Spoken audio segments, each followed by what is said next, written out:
Michael Cook with the Public Information Office at the U.S. Census Bureau. I'd like to thank you for joining us today for our webinar on 2010 demographic analysis estimates.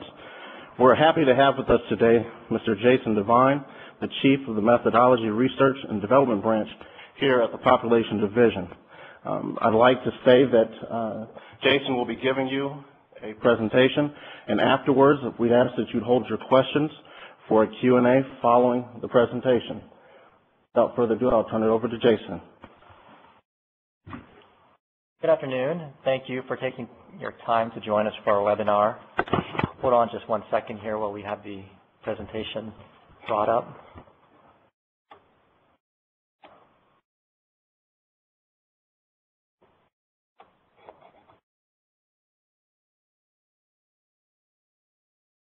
So this webinar is being held to let the media know what to expect at the December 6th Demographic Analysis News Conference and Technical Meeting.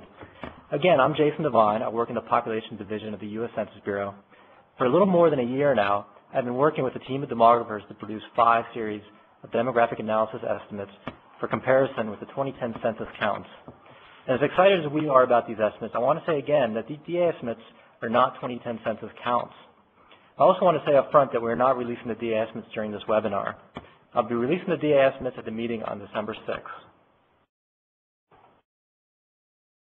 Let me start by describing what demographic analysis is. Demographic analysis is a term used to refer to a set of methods that have historically been used to develop estimates of the population for comparison with decennial census counts. DA estimates are developed from historical vital statistics, estimates of international migration, and other data sources that are essentially independent of the census. These estimates are then compared to census counts, and differences by age, sex, and limited race groups are examined. As you'll see later in this webinar, the DA estimates have been a major source of information about each census and have documented the historical improvements that have occurred in each census. So at the heart of the DA methodology is this basic demographic equation. At any point in time, or for any area, the population, or P, equals the births, or B, that have occurred, minus deaths, D, with immigration added in, I, and emigration, E, subtracted out. So this is really easy to understand. If someone was here on April 1, 2010, they were either born here or migrated here. And if you know these 4 basic components, you know the size of the population. So again, I'll just go through that equation again. The population equals births minus deaths plus immigration minus emigration. So this seems very straightforward, right? Well, it gets a little more complex, but not much. DA estimates are developed using 2 methods, one for the population under 65 and one for the population 65 and over. For the population under 65, the demographic accounting equation is used. And the formula again is the population equals births minus deaths plus immigration minus emigration. It's also important to recognize that for the population under 65, births are by far the largest component of the DA estimate. Now for DA in 2000, there were an estimated 247 million people under the age of 65, and 235 million births had been recorded since 1935. So for the population 65 and over, we use a different methodology. We are fortunate to have a very good administrative data set, the Medicare Enrollment Database. This file includes records for everyone who is enrolled in Medicare. By combining the number of those enrolled with estimates of the proportion of the population not enrolled in Medicare, developed from another Census Bureau survey, the Current Population Survey, we were able to obtain an estimate of the total population aged 65 and over. Now through the next few slides, I'm going to provide a very high-level overview of the key data inputs for the components of the DA estimates. This will be very high level, but if you are interested in more details, I would encourage you to stay for the technical meeting following the DA conference on December 6th.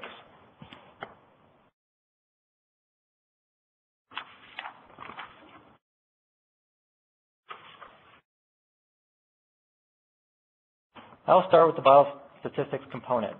This includes historical vital statistics data from the National Center for Health Statistics. We start with births that occurred in 1945, or births for the cohort that will include 64-year-olds on April 1, 2010.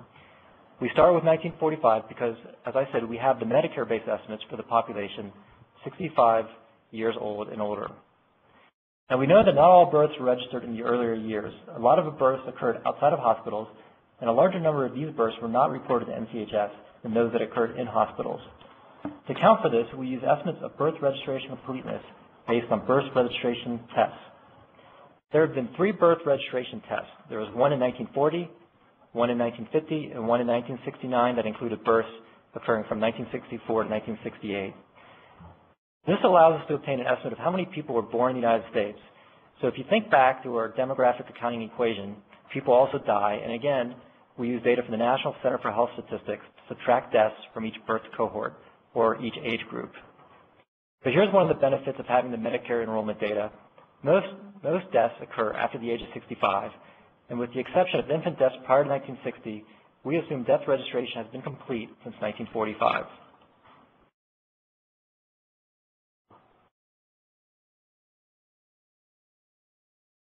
Now, our accounting equation also includes international migration. For DA in 2010, estimates of international migration between April 1, 2000 to April 1, 2010 were developed in the Merit Community Survey question on residence 1 year ago and year of entry. We developed 2 sets of estimates for the international migration. Here are the 2 ACS questions. First, where did this person live 1 year ago? And also, when did this person come to live in the United States? Now, for the international migration component, our DA estimates start with the 2000 DA estimate, which includes historical estimates of international migration. And finally, for the population 65 and over, we use the Medicare-based estimates developed from the number enrolled in the Medicare enrollment database and the estimate of those not enrolled from the current population survey. That is our basic methodology. Now let me describe why historically we have only produced estimates by Black and non-Black.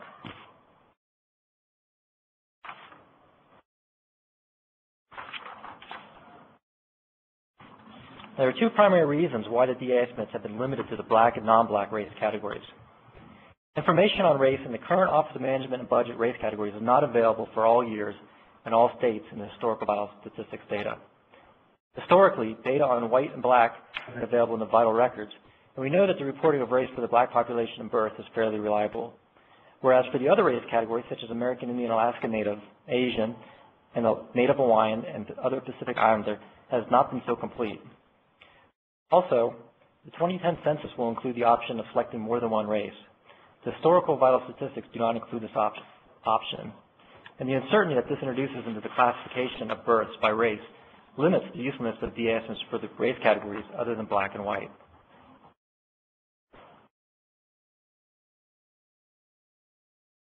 Despite these limitations, DA has provided an historical record of the improvements in census coverage that have occurred since 1950.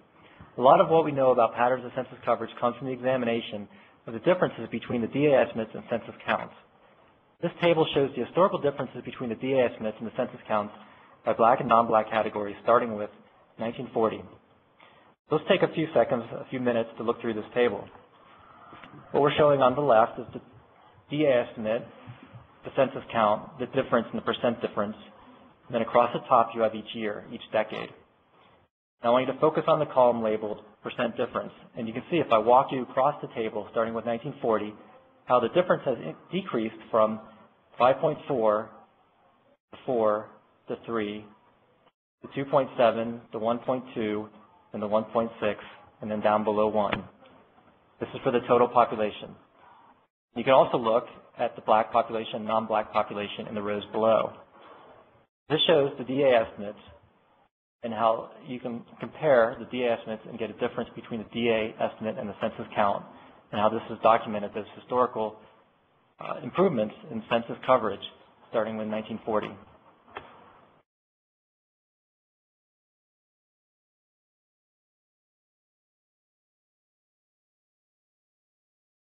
The DA has a long history as a source for comparison with the census counts. This decade, we are continuing this tradition and have made enhancements to the program. There were several areas that we focused on for DA in 2010. We tried to increase our collaboration with external experts. We're also releasing the DA estimates prior to the release of the 2010 census counts on December 6th. We've conducted a component-based sensitivity analysis in that produced a range of DA estimates. We've used alternative approaches for assigning race to the birth records in the DA estimates. We're using data from the American Community Survey to estimate international migration. And we're also, for the first time, producing estimates by Hispanic origin, but only for ages under 20. Just like for the estimates by Black and non-Black, we are limiting the estimates to under 20 because of the limitations of the historical birth data. It wasn't until 1990 that all but 2 states collected this information on their birth records.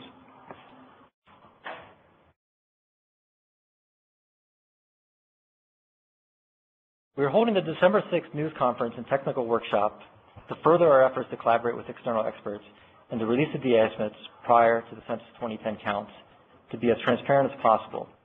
So let me just go over the basics for the conference. Again, it will be held on December 6th. We'll start at 10 a.m. Be held at the George Washington University, the Elliott School of International Affairs. This is in Washington, D.C. Robert Groves, Director of the U.S. Census Bureau, will be presenting. I will be presenting the DA estimates, and we will have demographers external to the U.S. Census Bureau who will be available for your questions.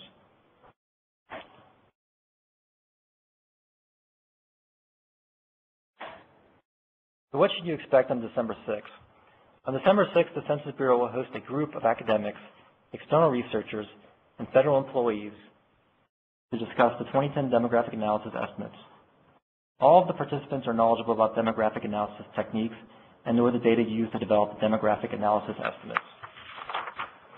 5 series of DA population estimates will be released that will form the foundation for an initial demographically based assessment of the quality of the 2010 census national count. A range of estimates is being provided to clearly communicate the uncertainty around the estimates. The day will include both a DA news conference and a technical DA meeting. Members of the press are invited to stay for the technical meeting, and participants in the technical meeting will be present for the media event.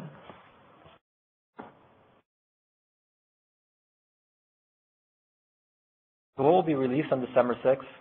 5 series of DA population estimates by single year of age, sex, and race for the Black and non-Black categories. 5 series of DA population estimates by single year of age, sex, and Hispanic origin for ages under 20. A description of how each series of estimates was developed, and the individual components of each series of estimates: birth, deaths, international migration, and Medicare enrollment. Now, we realize that by releasing 5 series of estimates, it doesn't make your job any easier. But we arrived at the decision to release multiple estimates based on the input of demographers external to the Census Bureau, and believed is the best way to communicate what can best be described as uncertainty around the DA estimates. For 2010 DA, we are providing 5 series of estimates because it allows us to first vary only the assumptions about the estimates of international migration for the low and high middle series, and then to include additional assumptions about international migration and the other components to produce 2 outer series of estimates. Now, we'll consider each of these estimates that we release to be plausible. Uncertainty will vary across each of the DA estimates by single year of age, sex, and race, Black and non-Black, and Hispanic origin under age 20, and we'll show this on December 6th. And again, the 5 series of DA estimates were developed to more clearly communicate the uncertainty in the DA estimates. Just as with the past DA estimates that have been so important for helping us develop an understanding of each census by examining the patterns and the differences between the census counts and the DA estimates to effectively target specific groups each census, the 5 series of DA estimates that we will be releasing on December 6th will form the basis for these comparisons with the 2010 census.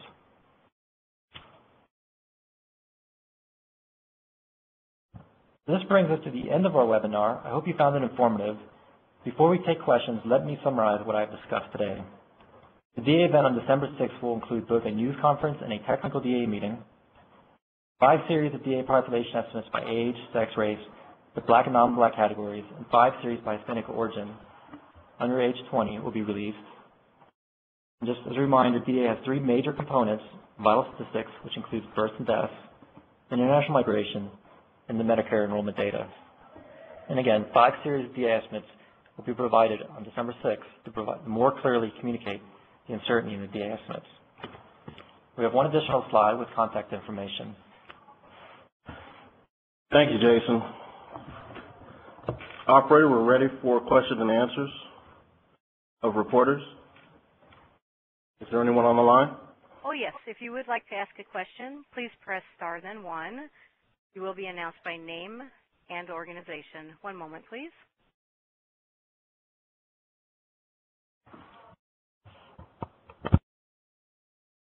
Again, star then one.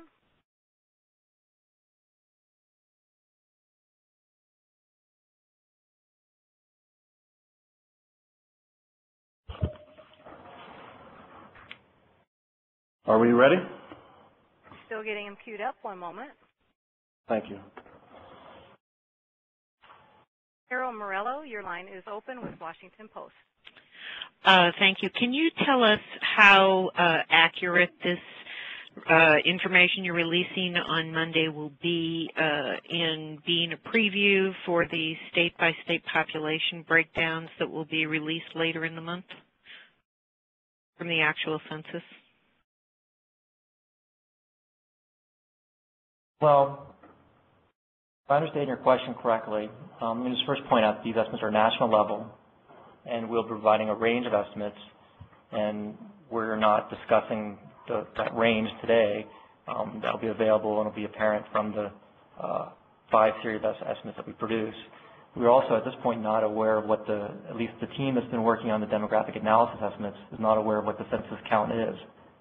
We've been kept separate from that operation, and we've focused mainly on producing those demographic analysis estimates. Once the census counts are released, then we will start the process of making those comparisons between the DA estimates and the census counts.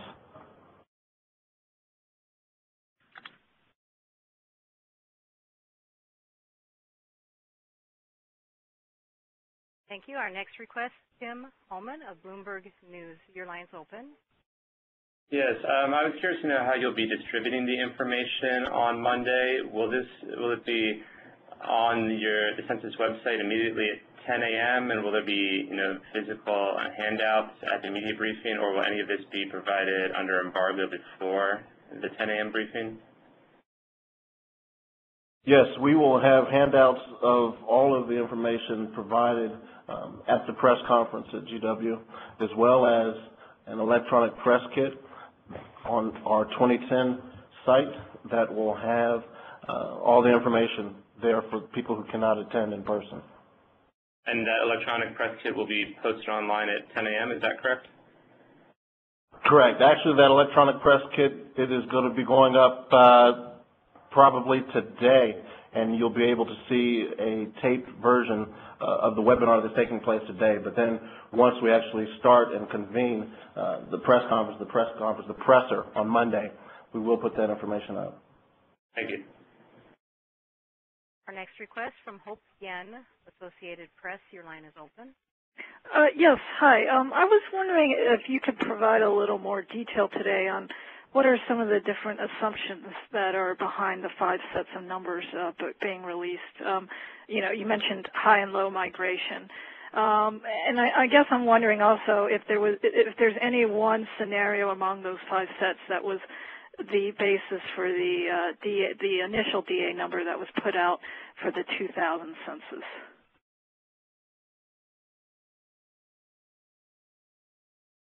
We are producing five series of estimates. We'll vary assumptions with each component of those estimates. Let me talk briefly about the international migration component. We're using 2 different methods for developing estimates of international migration, one based on the ACS year of entry question, one based on the ACS residence 1 year ago question. We're also including measures of statistical error in those estimates to produce a low series of international migration, as well as alternative assumptions about the different components of international migration. For example, we are including different assumptions about our estimates of the native-born migration. For the other components, we're including different measures of enrollment in the CPS, or the Medicare enrollment database.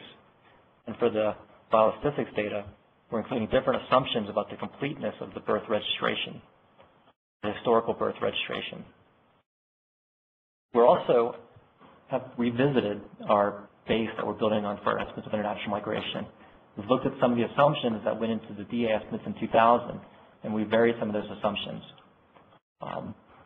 We provided to the participants in the technical conference a paper that sort of goes through in detail all the different alternatives we've included in our DA estimates, the alternatives that make up those 5 series of estimates. And we can provide that on request. Could I have a follow-up? Yes, go ahead. Hope? Okay. So is there, out of the 5, is there kind of one that's sort of the starting point, and then the other 4 are kind of refinements, if you will? Because when you put up a slide that compared previous censuses with the DA estimates, I'm wondering which was it appeared to be a single number, and so I'm wondering, out of the 5, if there's one that's kind of the starting point, perhaps arguably the privileged one, if you will, with the other 4 being refinements and adjustments to it. Well, something to keep in mind about all the historical DA estimates that we provided in that slide, they all included multiple assumptions, and they all underwent revisions after the census counts were released. For DA in 2010, we're really just making those values and including those assumptions in advance. We do consider all of the estimates we're producing plausible. More directly to answer your question, though, we started with the same assumptions about birth registration completeness for the middle series of DA estimates. In other words, the same factors that were used to correct for the under-registration of birth in the 2000 DA estimates are included in the 3 DA middle series. But then, as I've described, we've used different approaches for estimating international migration, even within those middle series. So we consider each of those 3 series, as well as each of the 5 series, equally plausible.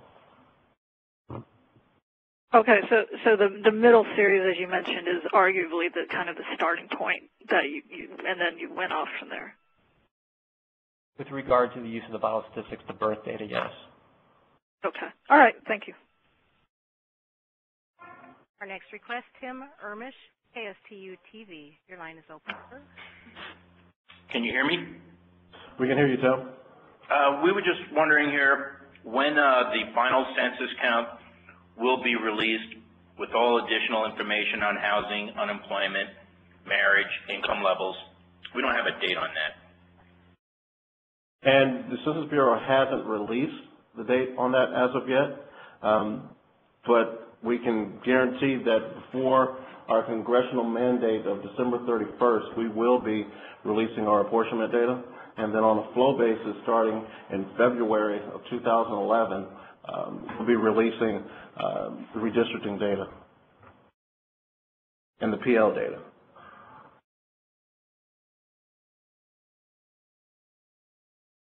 We have on our website, for those of you who are unaware of the flow of the data from the 2010 census, we have a document that we can get to at the end of this Q&A. I'm going to give you some contact information that we can send you from Public Information Office that will spell out to you all of our data products at a glance and when they'll be released.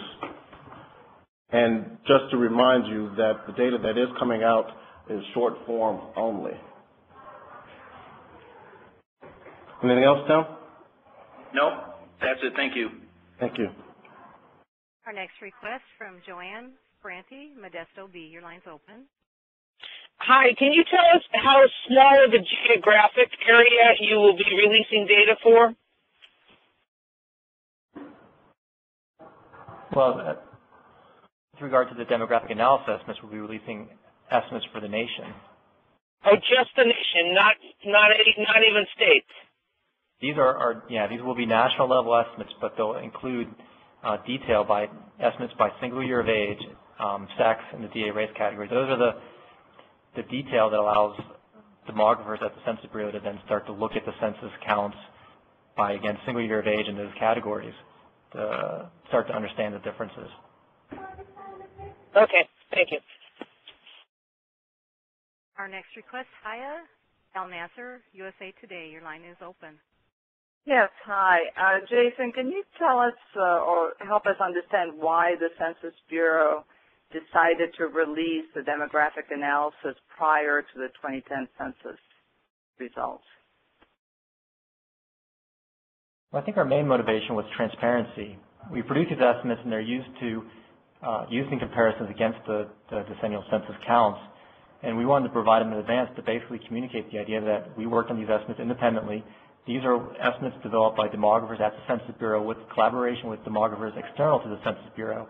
We're having the conference on December 6th with external demographers to basically come together and look at the data sources available that are outside of the decennial census to say what do those data sources and just using the state-of-the-art methodologies, what does that tell us about the size of the U.S. population? As well as making these estimates available in advance, it will make a really, I think, valuable, useful tool for data users and census planners to start to look at the census counts and to make sense of the differences when those counts become available. Okay, thank you. Our next request from Paul Monies, the Oklahoman. Your line is open. Thank you. I think my question's already been answered about whether or not there's state level data on the demographic analysis. I appreciate that. Thank you. Next caller. Carol Morella, Washington Post. Your line's open. Hi, scratch me too. My question's been asked and answered since I punched in, so sorry. Thank you. One moment.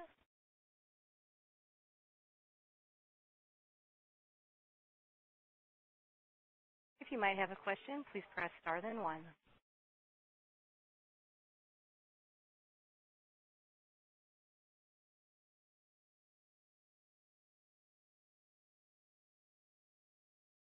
One moment.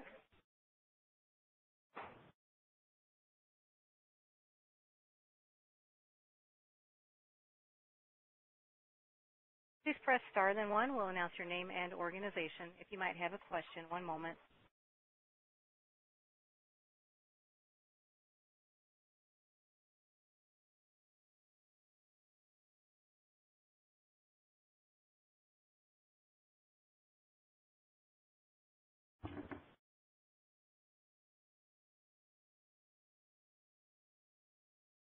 Opien, Associated Press, your line is now open. Yes, hi there. I was just trying to get a sense regarding the 5 sets of numbers. Should we expect there to be high variability in the range of numbers? And if so, I'm wondering how useful comparison that could be with the final 2010 count. If it's such a wide range and the 2010 number falls somewhere in that range, whether that will really offer any guidance in terms of accuracy and whatnot.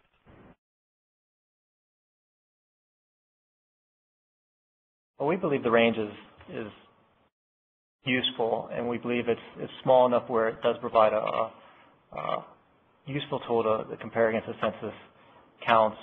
And we do consider all the estimates to be plausible, which, as you can imagine, if you're looking at them in terms of demographic measures, that the range is only going to be so large because as the range gets larger, they start to become demographically implausible. So we believe our range is narrow enough to be useful, and I think as we bring external demographers in on December 6th, they'll agree with the range that we've developed, that it is an accurate, basically, assessment of what we know. And really, the value of the DA estimates and the comparisons lies in the patterns that we see and the differences between the DA estimates and the census counts.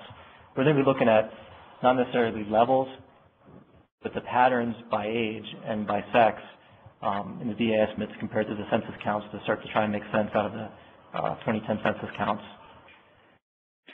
Okay, so, is it fair to say that the ideal would be that the 2010 count number will fall within that range, and if it doesn't, then it's something that will be closely looked at as to why? Yeah, so if the decennial census count falls outside of that range, and we won't know what it means until we conduct a careful analysis of the differences. Because the DA estimates are released by age and sex, we expect to see differences by sex and age, we expect to see ages where the census counts do fall outside of that range. It'll be the patterns of differences, again, that will start to inform us about the 2010 census. Okay, thanks. Thank you. Our next request, Chad Day, the Arkansas Democrat-Gazette. Your line is open. Yeah, I just got a quick question. How do you express that reliability when you start looking at these 2010 census numbers, and when will you release that as far as and how will that be expressed?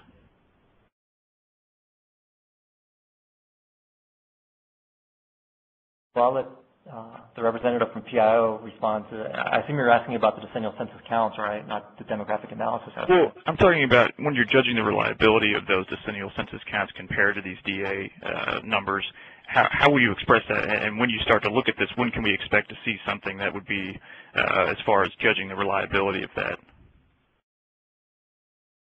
Well, we'll be making the DA estimates by single year of age available to basically external researchers to start to, as soon as the census counts become available, to look at those differences and start to try to come to understanding of those differences themselves. But also keep in mind, in 2012, results from the post-enumeration survey, which will provide additional detail, lower levels of geography, and for additional demographic groups will be available, and that will provide additional information and an estimate of the coverage of the 2010 census. Sounds good. That's all I need. Thank you very much. Our next from Adriana Gomez, El Paso Times. Your line's open. Hi, yes. Again, I just want to clarify that there's not going to be any county-specific county information, even though the American Community Survey usually analyzes county by county and sometimes school districts. Why is it that we're not going to have that in this demographic analysis? Well, as part of our we call the post-census estimates program at the Census Bureau, we do produce population estimates for all those levels of geography. As you can imagine, if you're producing estimates for those lower levels of geography, you have to account for an additional component that we don't include in our DA estimates, which is internal migration. And that just adds an additional level of uncertainty in our estimates. And when you're looking for a value that we can compare in terms of an estimate that we can compare to a census count and start to begin to make assessments of the quality of the census, the error introduced basically through estimating internal migration is such that it makes it hard to interpret those differences. That's why we focused and limited the estimates to the national level in these two race groups, now Hispanic and non-Hispanic, just because those are the levels that we can produce estimates that we're confident enough in that will make sense and will provide useful comparisons when you start to make those, you start to conduct that analysis with the census counts. Just a follow-up question. Am I still on the line? Yes. Just to follow up, for the 2010 census results, will we see numbers of international migration, domestic migration, since I did not see those questions in the form? No, we will not. Okay, thank you very much. Thank you. William Rufty, Ledger Newspaper. Your line is now open. Yes, earlier you opened up an issue which has one of my editors very anxious. You mentioned that the redistricting data would be available in February. Will this be largely just the state data, or will this go to smaller regions down to the county for state legislatures to begin their redistricting? Exactly the latter. Oh, great. That'll calm me down. Thanks very much. Great. Glad we could calm you down. Anything else? Our next one from Peter Francis with the Advertising Age. Your line's open. Good afternoon, gentlemen. A question. On your website for a long time now, there has been national-level population projections, and they were revised for 2009 and released, of course, with single years of age, et cetera, and there were three different possible projections, three different projections there. Will you be providing any advice or be able to advise us as to how these new 2010, these 5 2010 estimates might mesh with the most recent projection series that you have produced? I'll also point out we have estimates of the population for April 1, 2010 available on our website, but our advice at this point would be to use our demographic analysis estimates for any comparisons you're going to be making with the decennial census counts. These are the estimates that we prepared specifically for this purpose. They're developed essentially independent of the census, and there's a lot of information that accompanies the estimates to help understand why there may be differences between these estimates and the census counts. So these are the estimates, and there's also information available on our population clock, which actually reflects the date beyond the April 1, 2000, reflects the date today, the population today. But we would suggest our advice would be to use these DA numbers when you're making those initial comparisons, looking for numbers, looking for other sources to compare against the census counts. If I can ask a follow-up question, what I was trying to get at was you produce population projections out to 2015, 2020 by age, race, Hispanic origin, and so forth. Will there be any advice or guidance from you how these DA estimates might mesh with or alter how folks like ourselves could alter the population projections using these new DA estimates? Because my readers are interested in, a forecast of what the population by age might be in 2015 or 2020, and how might these estimates inform that? Let us consider that question, and keep in mind those estimates are based on the last census, so they're going to be built, and the projections are going to reflect the count from Census 2000. And we developed the DA estimates to be independent from the census, just for the purpose of comparison. But let us think about your question a little bit and discuss it internally to see what we could possibly provide along those lines. Okay, I appreciate that. Thank you. Thank you. Our last question from Tim Holman with Bloomberg News. Sir, your line is open now. Yes, hi. For the 5 categories that you'll be having the DA estimates for on Monday, is there a 2009 point of comparison for all 5 of those categories?